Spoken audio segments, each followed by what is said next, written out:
¿Empezaste en la escuela ya? ¿Sí? Muy bien.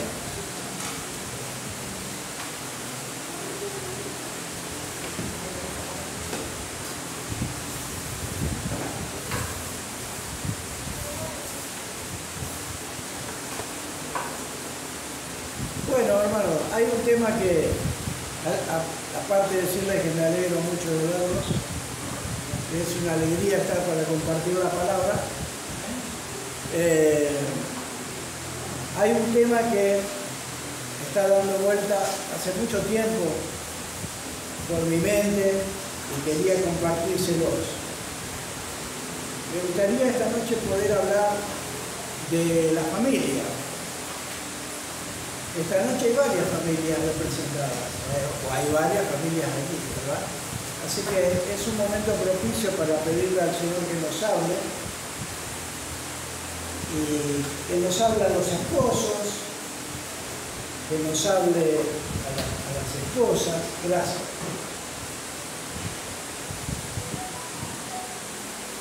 Y para eso vamos a buscar en el libro de Deuteronomio, del Antiguo Testamento, libro de Deuteronomio, capítulo 6.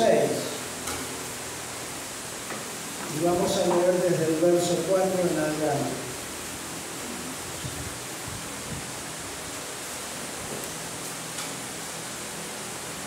Dice así la palabra de Dios.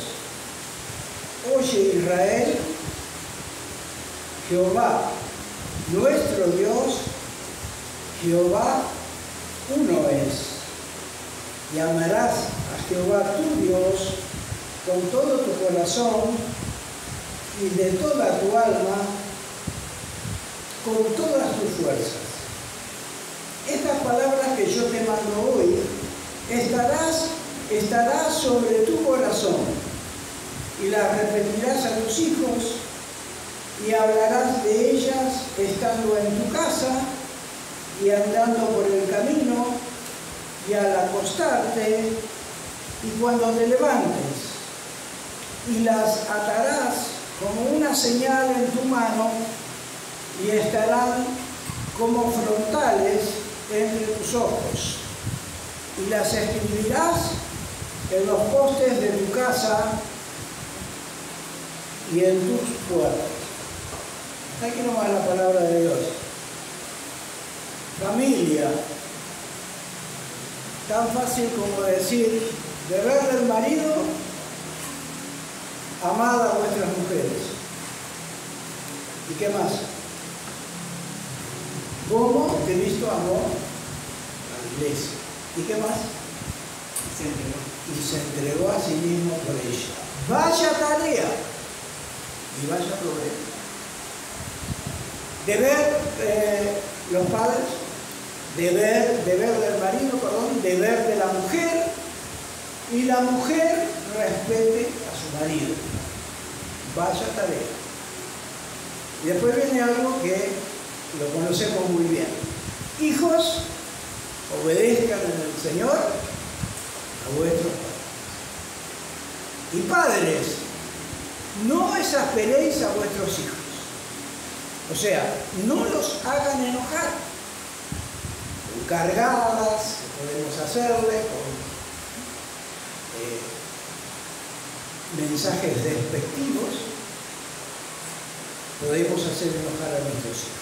Yo tengo una hija de 26 años que no le gusta que la cambien con los novios, con los muchachos de la iglesia.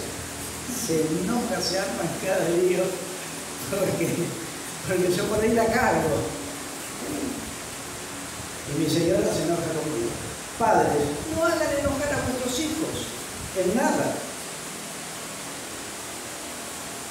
Ya con eso tenemos tarea para lo que resta del año, ¿verdad? Podríamos irnos a ver. Tenemos tarea suficiente, pero no, vamos a decir algunas cositas más y luego nos vamos a ir a nuestros hogares. Familia. ¿Qué significa familia? Familia viene del latín, fabula. ¿Qué quiere decir? Criada o la criada. Luego, En la familia ninguno manda, ninguno da órdenes, sino que cada uno está al servicio de los demás.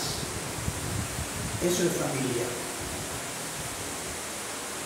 Y eso da lugar al hogar. ¿Qué es el hogar? Es el lugar donde van los leños, donde cuando hace frío lo prendemos. Había un señor que juntaba leñas en su casa y encendía el hogar porque no había leños a gas y como hay ahora, no había electricidad, no había nada. Entonces él se metía en el bosque y traía los leños y los metía en el hogar. Prendía el fuego y todo se calentaba. Y a la noche decía este hombre, bueno, terminamos, vamos todos a dormir. Y él le echaba arriba de los leños ceniza. La ceniza le echaba arriba de los leños. Y se iban a dormir. Y al otro día él tomaba un palito y lo metía en medio de las cenizas y lo sacaba prendido. Porque los leños habían permanecido unidos y estaban encendidos. Cuando nosotros sacamos un miembro de la familia, ese miembro es como un tizón que va a humear, que se va a apagar y que va a morir.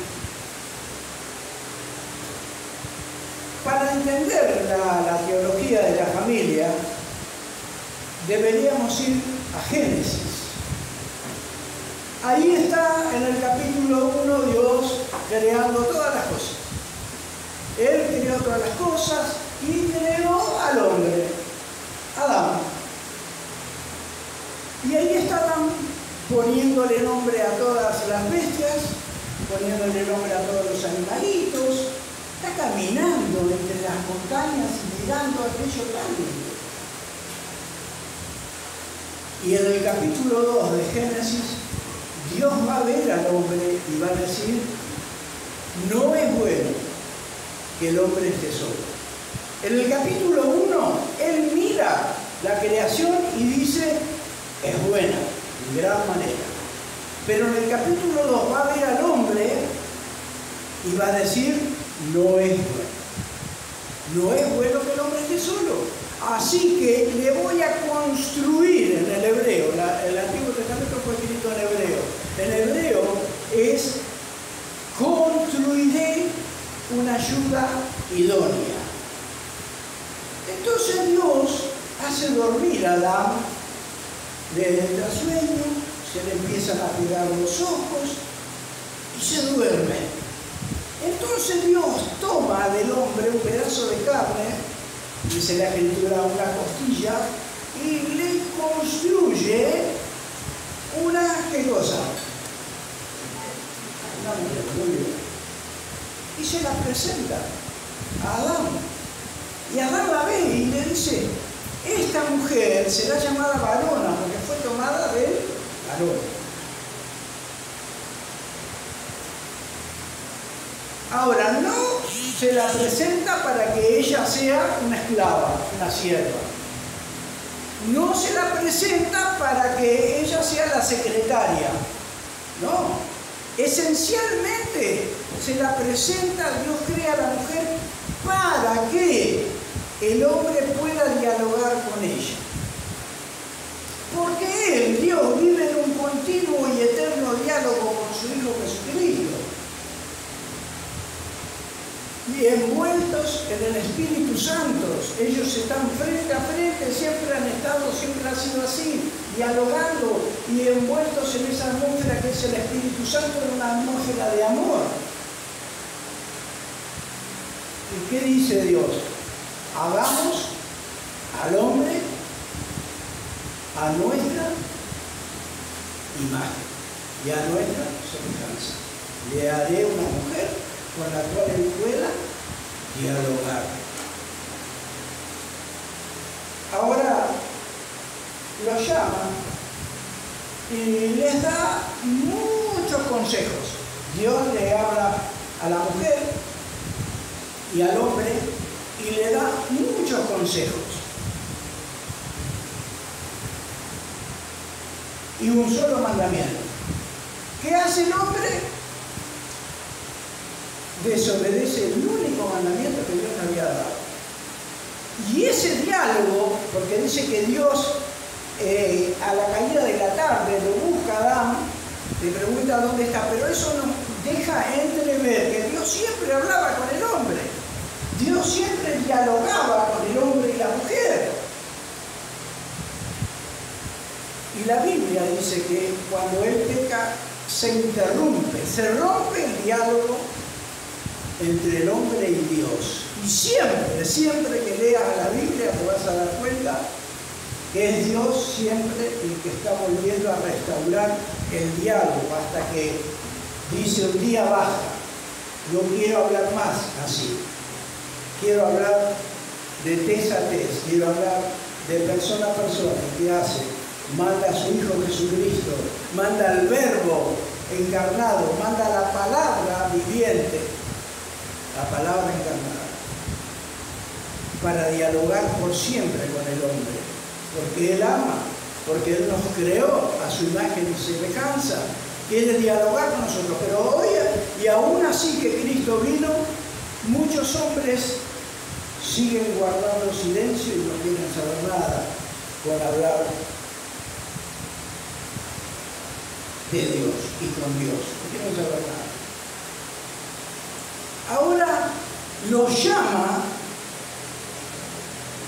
antes de la caída los llama a Adán y a Eva y les dice, no al varón solamente, sino a la mujer y al varón. Le dice, sojuzgad, juzguen la tierra y llénenla.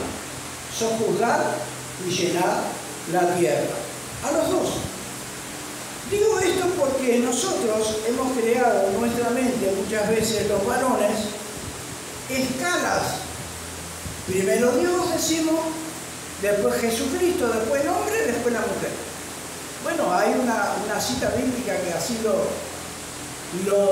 demuestra, pero Dios esencialmente nos ha dado una esposa y una familia para que nos sirvamos y para que dialoguemos.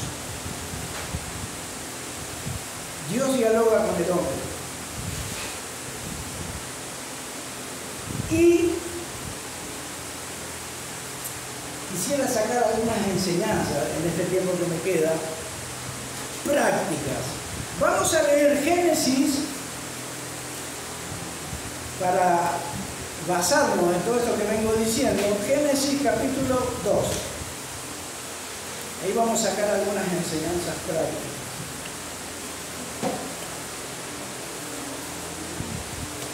Génesis capítulo 2.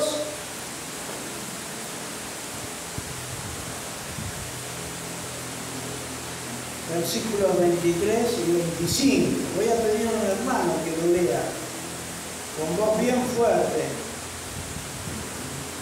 Capítulo 2, del 23 al 25, por favor. ¿Alguien se anima? Dijo entonces Adán, esto es ahora hueso de mis huesos y carne de mi carne. Esta será llamada varón, porque del varón fue tomada. Por tanto, dejará el hombre a su padre y a su madre, y se unirá a su mujer, y serán una sola carne. Y estaban ambos desnudos, Adán y su mujer, y no se avergonzaban. Muy bien. Cuando Dios le presenta a Adán, le presenta a Eva, y dice, esta es varona porque fue tomada de mí, etcétera, etcétera, etcétera. Por tanto, dejará el hombre su padre y su madre, y se unirá a su mujer, y será una sola carne. Repito el concepto. Dejará el hombre su padre y su madre, y se unirá a su mujer, y los dos serán una sola carne. No que la desprecies a tu madre, no que la erradiques de tu mente y de tu corazón a tu madre, no, sino que cuando te casas, eres otra entidad, con vida propia.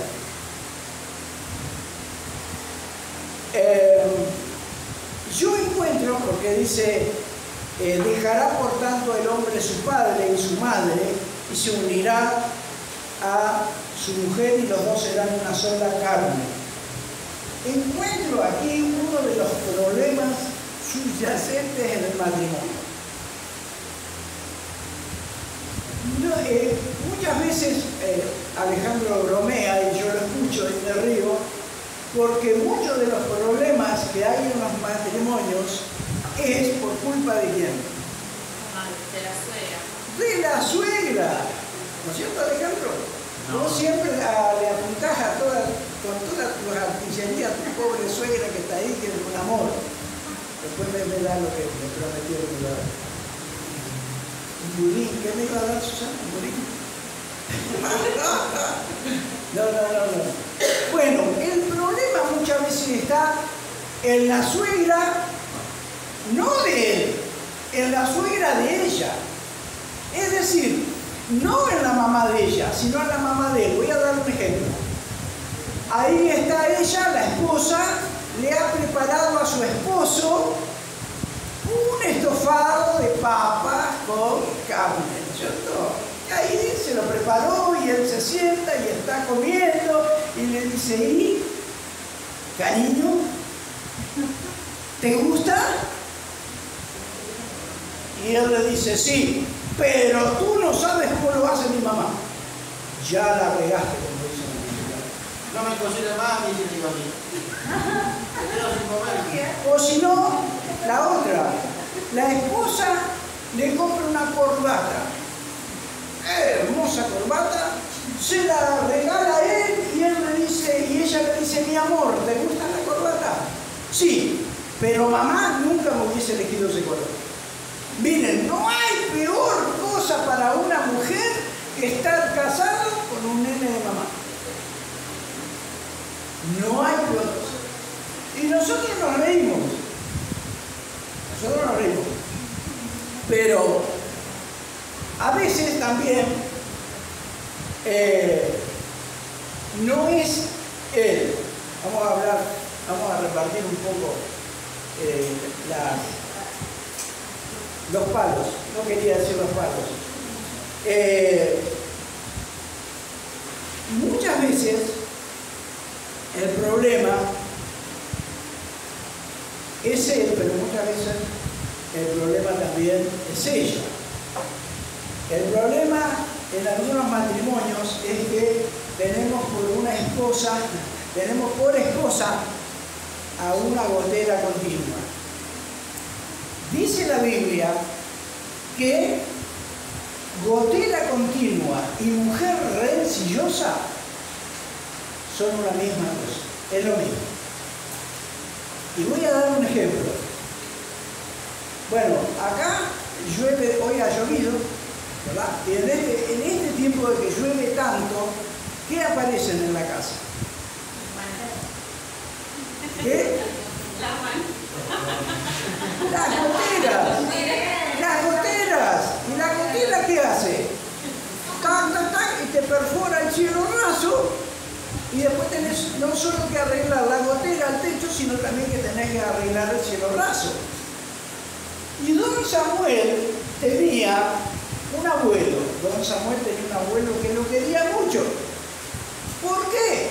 Lo quería mucho porque él vivía en el campo. Y él, cuando iba al campo a visitar a su abuelo, era un cervatillo más. Corría y se deleitaba. Amaba mucho a sus abuelos.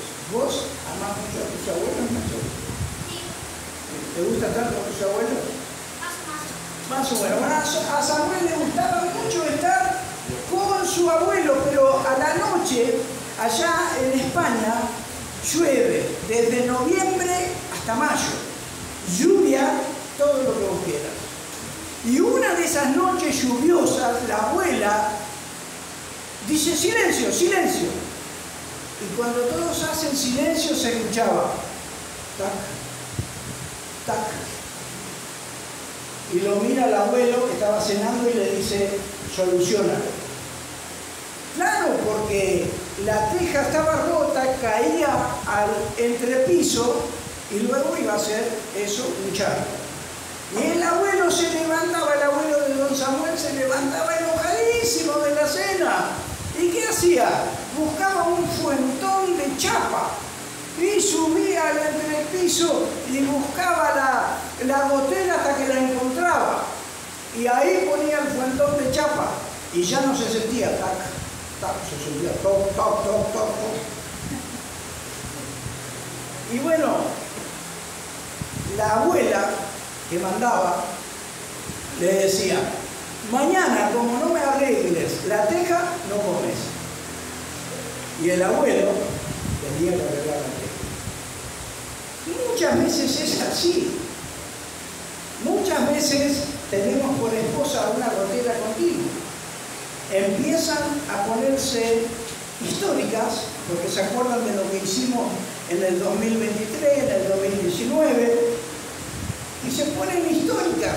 Entonces uno le dice: pará, no paro nada y ta. Por eso el proverbio dice que mejor es vivir en un rincón del terrado, o sea, en la terraza, que con mujer rencillosa en casa espaciosa. Entonces este hombre que conoce el proverbio agarra su colchón y se va a la terraza a vivir, porque es mejor vivir en la terraza que con una mujer rencillosa en casa amplia. Pero la mujer tiene una peculiaridad: voz aguda y muy fina. Así que aunque su marido está en la terraza, ella sigue desde abajo. Y el hombre agarra su colchón y dice: acá tampoco se puede, así que me voy a vivir al desierto. Porque dice el proverbio que es mejor vivir en el desierto que con mujer rencillosa en casa espaciosa. Ni una cosa ni la otra. Pedro toma esta enseñanza y vamos a buscar Pedro, 1 Pedro capítulo 3. Y va a decir algo muy precioso. Nada de gotera continua, va a decir Pedro. 1 Pedro capítulo 3, voy a pedir otra vez que lo puedan leer. Capítulo 3, desde el verso 1 al 5. ¿Puede ser alguien que lo lea? 1 Pedro capítulo 3, yo lo leo. Asimismo, desde el 1. ¿Tienen todos? 1 Pedro capítulo 3. Asimismo, vosotras mujeres, estad sujetas a vuestros esposos, para que también los que no creen a la palabra sean ganados sin palabra por la conducta de sus esposas, considerando vuestra conducta pura y respetuosa. Vuestro atavío, vuestro vestir, no sea el del externo de peinados ostentosos, ni de adornos de oro y vestidos lujosos, sino el interno, el del corazón, en el incorruptible adorno de un espíritu afable y apacible. Subraye eso: espíritu afable y apacible, nada de gotera continua. Tengo un ejemplo más. Este versículo, antes de dar el ejemplo, no quiere decir que la mujer tenga que dejar de pintarse. No quiere decir eso. O que tenga que dejar de teñirse el cabello. Porque dice: no sea el externo, el de peinados ostentosos, etcétera, etcétera, etcétera. No es que la mujer tiene que dejarse crecer el cabello y no teñirse nunca y ponerse cada vez más fea. Porque si no, el esposo va a decir: me equivoqué de casa, y se va a ir a la casa de la vecina. ¿Se entiende lo que digo? Dice que no te preocupes tanto por la apariencia externa, sino por la apariencia interna, por lo que Dios pide de vos, que no seas una gotera continua, sino que seas una mujer respetuosa, una mujer afable. un ejemplo más de la gotera continua. Dale con la gotera continua. Don Juan y doña Juana son un matrimonio. Don Juan es pastor de una iglesia. Entonces, él ha tenido una reunión con los líderes de la iglesia y vuelve a su casa cansado a altas horas de la noche. Y tiene hambre, ¿verdad? Entonces, doña Juana lo espera, le sirve la comida y le dice: cariño, ¿qué tal la reunión? Bien, bien, bien, bien. ¿Y de qué hablasteis? Eso no te corresponde a vos. Al otro día, con el desayuno, doña Juana le dice: ¿y de qué hablaste esa noche? Eso no te lo voy a decir. Al miércoles le dice: ¿me vas a decir de qué hablaron en la reunión de diáconos? Y este hombre, el pastor, ya no aguanta la presión y le dice: bueno, hablamos de esto, hablamos de esto y hablamos de esto. Ah, y de eso, ¿qué acordaron? Y tal cosa. No. Entonces, don Juan llega el domingo a la iglesia y le dice a su compañero de trabajo: el Espíritu me ha dicho que tenemos que cambiar el acuerdo. El Espíritu de doña Juana. Ustedes se dan cuenta que una mujer, nosotros somos muy ortodoxos en nuestras enseñanzas. Venimos de una iglesia muy ortodoxa y conservadora, donde no le permitimos hablar a las mujeres. No le permitimos a la mujer que gobierne sobre la iglesia. Pero usted se da cuenta, si piensa en este ejemplo de doña Juana y don Juan, que una mujer podría estar gobernando la iglesia tranquilamente sentada en su casa, sin decir una palabra de espíritu. ¿Se dan cuenta? Ahora vamos al texto para ir terminando ya, porque la hora avanza. Vamos a ir al texto en Deuteronomio capítulo 6 para terminar. Capítulo 6, comenzando del verso 4.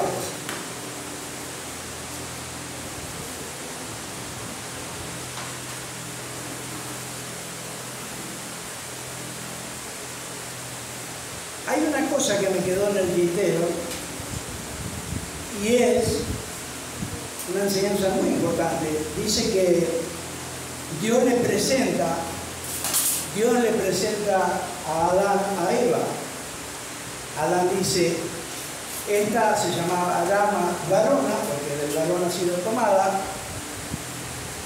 Y dice algo al final, en el verso 35, dice: y estaban desnudos y no se avergonzaban. ¿Sí? Estaban desnudos y no se avergonzaban. ¿Qué es la vergüenza? Bueno, la vergüenza es un sentimiento que viene a nuestro corazón, a nuestra intimidad, cuando hemos hecho algo deplorable. Pero Adán y Eva eran inocentes. No había pecado, no había vergüenza. ¿Qué es lo que está queriendo decir el versículo? El versículo está queriendo decir que Adán podía ocultarle algo a Eva. ¿Sí o no? Estaban los dos desnudos y no se avergonzaban. ¿Podría esconder algo en su bolsillo? No, porque no tenía bolsillo. Y Eva tampoco. Lo que está enseñando el versículo es que muchas veces hay hermanas en la fe que no conocen la vida de su esposo, porque su esposo no se lo ha contado. Muchas personas, muchas mujeres no conocen todavía con quién están casados porque su marido no larga prenda y todo lo hacen en secreto. Y cada hombre dice: él es una isla, nadie entra en este islote. Y no debe ser así, porque ese no es el plan, no es el propósito de Dios para con el matrimonio, para con la familia. ¿Cuál es el propósito de Dios lo vamos a ver rápidamente para terminar, en Deuteronomio capítulo 6, desde el verso 4. Oye Israel, Jehová nuestro Dios, Jehová uno es. ¿Quién es el que manda? ¿Quién es el que dice, oye Israel? Jehová. Jehová es el Dios de la gracia. Jehová es el que va tras la oveja que se extravió. Jehová es el nombre de la gracia. Jehová es aquel que cuando el hombre no quiere saber nada con él, con Dios, él viene al hombre en la persona del Señor Jesucristo. Ese es Jehová. Ese es el que me dice. Ese es el que te dice, ¿qué cosa? Amarás al Señor tu Dios con todo tu corazón y de toda tu alma y con todas tus fuerzas. Estas palabras que yo te mando hoy estarán sobre tu corazón y las repetirás a tus hijos. Amarás al Señor, tu Dios, con todo tu corazón. Ese es el Dios que te está pidiendo.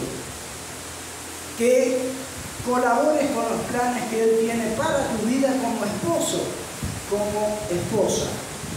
Dice, estarán sobre tu corazón. Es decir, no en tu corazón.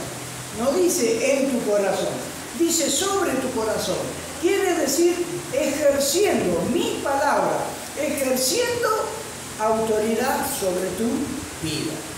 Y hermanos, no va a haber un matrimonio feliz, no va a haber una familia que persevere a lo largo de los años si esa familia no está basada en la palabra de Dios, en el amor a Dios, en el servicio a Dios. ¿Y cómo podemos nosotros saber lo que Dios quiere para mi matrimonio? Debo ir a la palabra. No solo esto, debo obedecer la palabra de Dios. Dice, y amarás al Señor tu Dios con toda tu alma, con todas tus fuerzas. Y estas palabras que yo te mando hoy estarán sobre tu corazón y las repetirás a tus hijos. Hermanos, nuestros hijos necesitan ser llevados a la palabra de Dios. Nuestros hijos necesitan ser llevados a héroes de la Biblia. ¿Por qué? Porque su inteligencia, la inteligencia de Nico, la inteligencia de Nacho, les pide. Y nosotros, los padres, tenemos que llevarles a ellos a héroes de la Biblia y decirles, por ejemplo, ¿sabías, hijo, que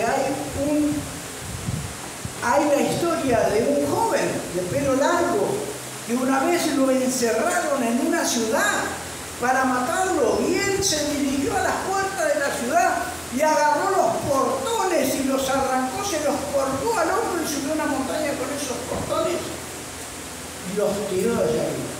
¿Sabéis quién era? Sansón. ¿Sabéis quién estaba detrás de Sansón? Sí, Dios. ¿Sabéis quién está detrás de Spiderman? Nadie. ¿Sabéis quién está detrás de Superman? Nadie. Y llevarle a las historias de la Biblia, llevarle, contarle acerca de aquel jovencito que cuando tenía la edad de 12 años, probablemente, peleó contra un gigante y puso toda su confianza en Dios y pudo vencer al gigante y le cortó la cabeza al gigante. ¿Quién era ese muchachito? David. Era David. ¿Quién estaba detrás de David? Dios. ¿Quién está detrás de Superman? ¿Quién está detrás de Spiderman? Ahí está, ¿ves? La inteligencia de un niño nos muestra que nosotros debemos llevar a estos niños a las historias y no avergonzarnos. Muchas veces nos parece la historia de David una historia, pero es para pibes, no se las voy a contar. No, son nuestros héroes. Son nuestros héroes. David, Sansón, José. Y el niño, su inteligencia reclama ser que le llevemos a esos héroes. Y dejarle, vuelvo a insistir con esto, dejarle en claro que detrás de Sansón, ¿quién estaba? Detrás de David, ¿quién estaba? Y detrás de Superman, nada. ¿Se entiende? También, por favor, cuando nos vamos a dormir, porque dice, cuando te acuestes y cuando te levantes, atarás estas palabras, estarán sobre tu corazón. Cuando nos vamos a dormir, las últimas imágenes que debemos llevar a nuestra cama tienen que ser, por favor, imágenes, un pensamiento, una figura de la Biblia. Una vez, voy a dar un ejemplo de esto. Nosotros con mi señora, a mi señora Mirta y a mí nos gusta, ahora ya no lo hacemos, nos gustaba ver películas de terror. Nos gustaba mucho ver El Exorcista y todas esas películas de terror. Que les pido por favor que no las vean. Pero nos gustaba eso. Y una noche habíamos estado mirando una de estas películas y yo sueño que le estaba haciendo un exorcismo a mi sobrino. Un sobrino político mío, sobrino de mi señora, Santiago.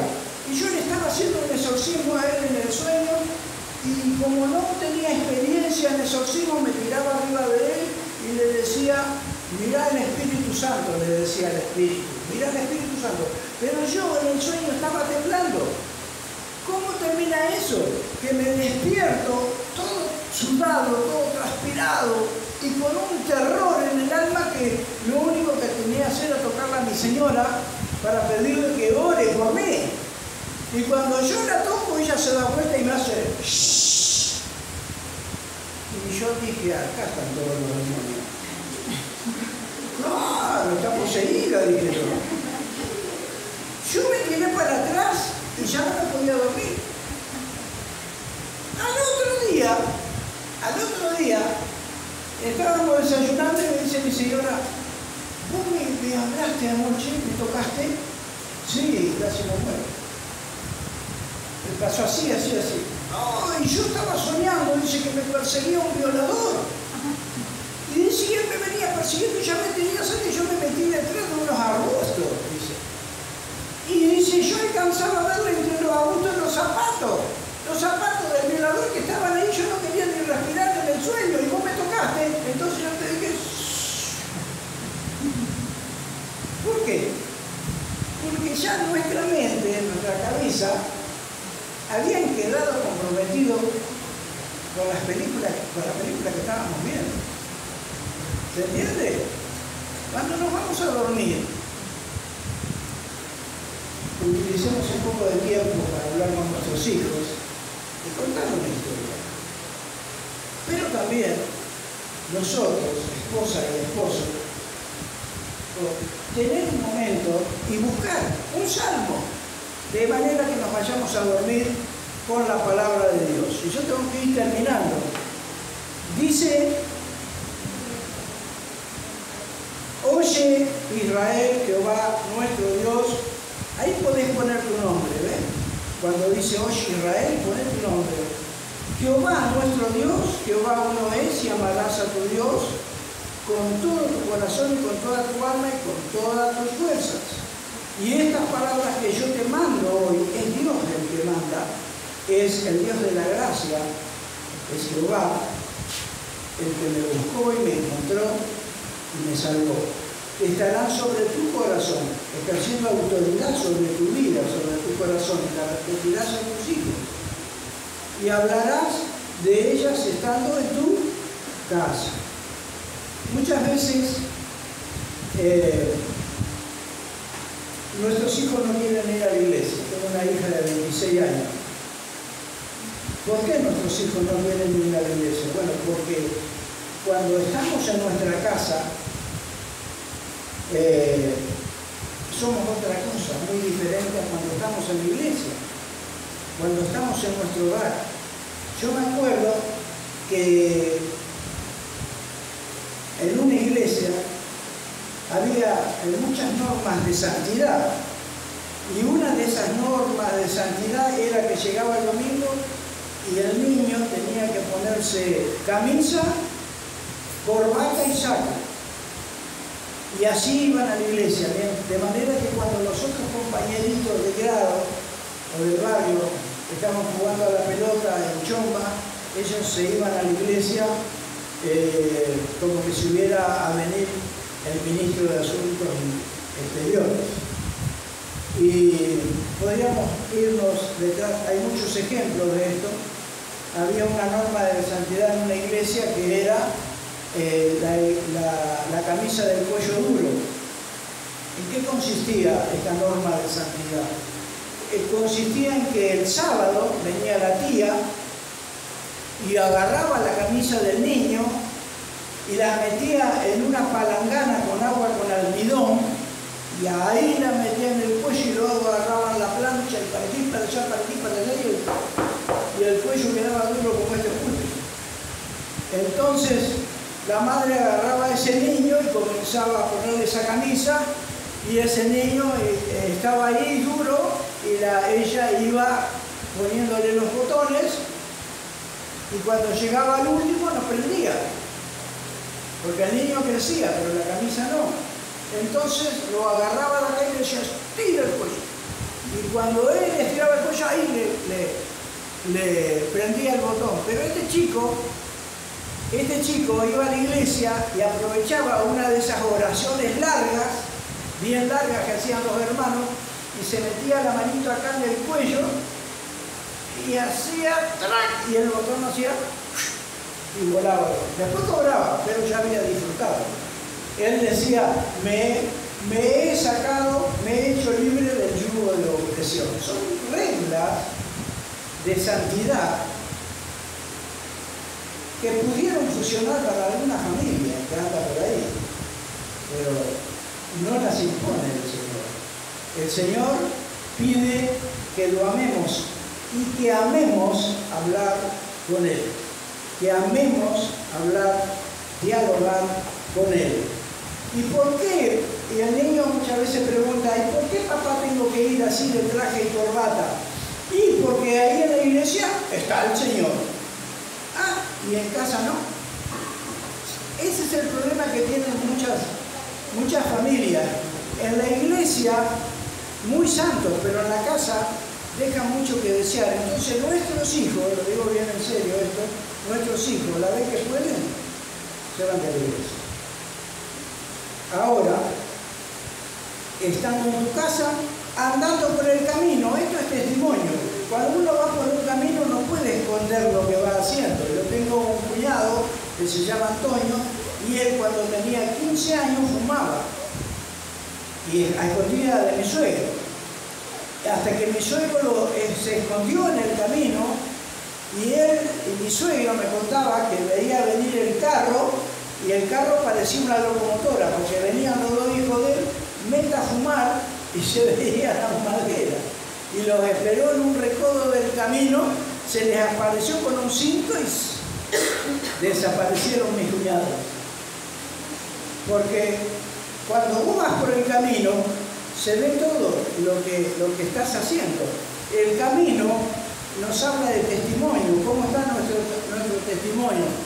¿Cómo está nuestro testimonio? Mirá, Dios te puso a vos como familia en un barrio. ¿Por qué? Porque Dios quiere que tus vecinos vean en vos, marido, varón, vean cómo vos amás a tu mujer, a tu esposa, y tus vecinos piensen, así ama Dios a su iglesia. Para eso Dios nos puso en el barrio donde nos puso y con la familia que nos puso. Dios quiere que los vecinos vean cómo el varón El esposo ama a la esposa y se entrega por ella. Y ven así como Cristo amó a la iglesia. Cuando ven a la esposa que se somete, que es sumisa a su esposo y ambos son sumisos, la gente dice, así es la iglesia. Así es la iglesia. Sigue con sumisión y amor a su líder, a su capitán, a su Dios Jesucristo. Y cuando ven a los hijos obedeciendo a sus papás, la gente que nos mira en el barrio dice, así es no leen la Biblia, pero leen nuestras vidas, nuestro testimonio es importantísimo. Dice, hablarás estas palabras a tus hijos estando en tu casa, andando por el camino y al acostarte, cuando te levantes. La atarás como una señal en tu mano. Las manos son siempre símbolo de servicio. Y hermanos, muchos de nosotros nos enojamos, maridos, cuando en nuestra casa nuestra señora nos pide que extendamos la cama o que lavemos los platos. ¿Y por qué esto no debe ser así? Porque nosotros también desextendemos la cama, ¿sí o no? Nosotros desextendemos las camas. Y entonces no nos tiene que costar nada y no nos tenemos que sentir poca cosa cuando nosotros cuando nos piden que nuestras mujeres que extendamos nuestra cama o que lavemos los platos. Se me vienen muchas ideas a la cabeza, pero hay que ir terminando. No debemos sentir vergüenza. Dice, pero también en la iglesia debe verse que amamos a nuestro Dios y que por nuestro amor por Él lo servimos. Y estarán como frontales entre tus ojos. Los cristianos legalistas dicen, no mires, hola Susana, no mires al gordo Barassi, eso está mal. Esto es bueno, el noticiero es bueno, míralo. No está diciendo eso la Biblia. No está enseñando eso la Biblia. Que debemos mirar lo bueno y lo malo no mirarlo. ¿Se entiende lo que quiero decir, no es cierto? ¿No? Ahora van a mirar cosas malas y van a decir el Aníbal. No es así. Lo que quiere decir, voy a dar un ejemplo, que la palabra debe estar siempre delante de nuestros ojos para obedecerla, porque tenemos que tomar decisiones todos los días y debemos tenerla al alcance de la mano. De ahí la importancia de memorizar textos y de enseñar a nuestros niños a memorizar textos, porque debemos tomar decisiones y nuestras decisiones tienen que estar basadas en la palabra de Dios si queremos tener hogares felices. Saben que el caballo, aquellos que han vivido en el campo o que tienen conocimiento, han visto los caballos. El caballo tiene un ojo bastante grande y tiene un ojo que no solo mira lo que está delante, sino que él mira lo que pasa acá atrás, al costado. Y usted puede ir a caballo, irá con su caballo y si aparece una camioneta de aquel lado, el caballo ¿qué va a hacer? Se va a espantar, ¿no es cierto? Entonces, ¿qué hace el dueño del caballo? Le pone unas, ¿cómo se llaman? Viseras, se llaman así. Son unos cueros que le ponen así al caballo para que el caballo mire hacia adelante. Bueno, a eso se refiere tener la palabra de Dios al alcance de tu vista, es decir, tener a nuestro Dios, como dijo Jesucristo, al Señor puesto delante de mí para obedecer, porque está a mi diestra, no seré conmovido. Y las escribirás en los postes de tu casa y en tus puertas. Muchos hacen así, agarran, si tienen un póster de Superman, lo sacan y cuelgan un texto bíblico, ponen un póster, un cuadro bíblico. Yo sé que vos estás pensando, ¿cuántas herejías está diciendo el tío Aníbal de tal cosa? No, pero te digo esto, muchos hemos sacado colocado un póster de Rocky Balboa, de Sylvester Stallone, y hemos puesto en su lugar que un texto. Bueno, llenate de textos, llena tus paredes de textos, porque dice, las escribirás en los postes de tu casa y en las puertas. Llenate de póster, de textos, la casa, la habitación, y vas a ser más condenado que si no tuvieras ningún texto. Lo que dice la palabra acá, la palabra de Dios, es que debemos tener siempre en nuestra mente, en nuestro corazón, la palabra de Dios para tomar decisiones bíblicas, para tomar decisiones que agraden a aquel que murió por mí en la cruz, el Señor Jesucristo, para tomar decisiones en Él. Hermanos, la hora ha avanzado. Espero no haber hecho una ensalada en vuestras cabecitas, pero creo que algo nos llevamos de enseñanza. Vamos a dar y vamos a pedirle a Él que por su Espíritu Santo nos ayude a recordar y aclare cualquier duda, cualquier duda que puedas tener en tu corazón. Y también de más está decir que estoy para aclarar cualquier duda que puedas tener. Si me preguntás qué quiso decir con eso, gustoso voy a estar de contestar. Vamos a orar. Padre Santo, gracias porque nos has hablado a nuestros corazones, a nosotros como esposo. Señor, nos has enseñado y nos pides que amemos a nuestras esposas, que nos entreguemos a ellas como Jesús amó a la iglesia y se entregó por ellas. Señor, te pedimos que tu palabra esté siempre en nuestra mente y en nuestro corazón para tomar decisiones que a ti te agraden, basadas en tu palabra, en tu única palabra. Solo la Escritura, solo la fe y solo la gracia, dice el Señor. Dicen los sabios, cristianos sabios, nosotros también queremos vivir así, Señor. Por tu sola Escritura, por tu sola palabra, por la fe, Señor, en tu palabra, y Señor, vivir por gracia. Gracias porque somos los que más podemos revolcarnos en la gracia de Dios. Porque tu gracia es nueva cada mañana, porque tu gracia, como cantamos, tu gracia es sublime, es perfecto tu amor. Y nosotros podemos disfrutar de tu gracia, podemos disfrutar de tu amor.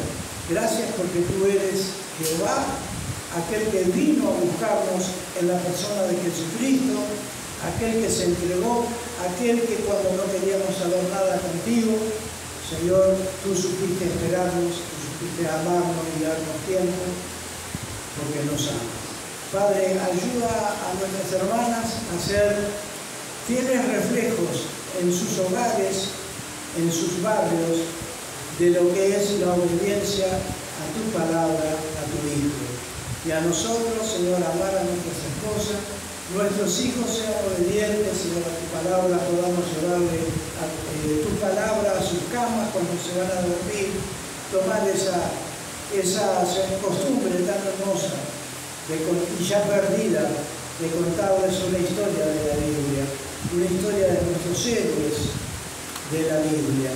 Señor, ayúdanos porque mucha es la tarea, mucho y grande es el problema, y nosotros sin ti nada podemos hacer. Nos ponemos en tus manos, Señor, para continuar viviendo esta noche, lo hacemos en el nombre de Jesús. Amén. Hermanos, la hora ha transcurrido.